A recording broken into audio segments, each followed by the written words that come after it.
ashyiditse mu mihanda yose, aturutse imihanda yose. Uyu mushumba utatebye mu mashoka, ariko azirinda ishoka, nimumushakire ishimwe. Uyu mushumba utatebye mu mashoka, ariko azirinda ishoka, nimumushakire ishimwe. Kandi mukaragisha kwe inyabura n'ibihumurizo n'ibisobekeranye imirisho. Uyu mushumba utatebye mu mashoka, ariko azirinda ishoka, nimumushakire ishimwe. Kandi mukaragisha kwe inyabura n'ibihumurizo n'ibisobekeranye imirisho. Mureba ntagatangwa n'inkomarume, ntatabara inyuma y'abato. Kandi ganiko uyu mungeri mureba ntagatangwa n'inkomarume, ntatabara inyuma y'abato. Kandi ganiko nimumuvuge wivugire hose. Ruhindaganya igitero, rutitiza ab'intati, rutaramana n'abanyamurava. Yego yeye ingoma zisuka hose, ingororano yahawe ntabwo ari ingoma isanzwe, n'inkoni y'ubushumba n'ingabire zigamije kugorora imbaga. Yego yeye ni ihame ry'uyu munsi usumba myinshi iwacu dore imisango.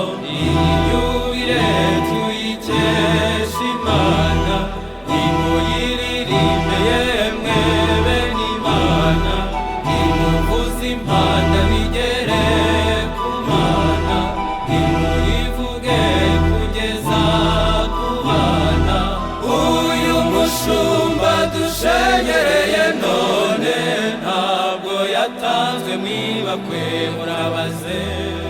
Uyu mushumba dushimagiza none, nshakira abasaza yasize murabaze.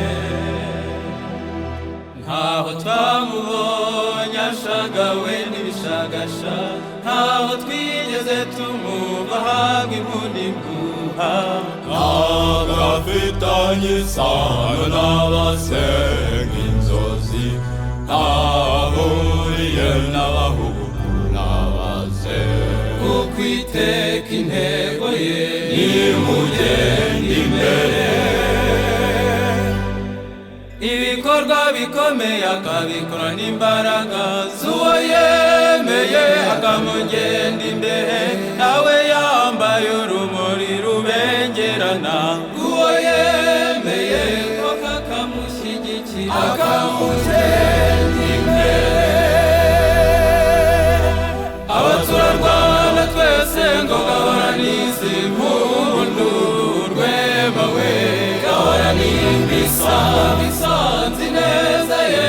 Yesu iwacu uragahorana ubuntu bugenda mu maboko, uragahorana ijambo ritaha ku mutima, gahorana ijambo rigorora imitima.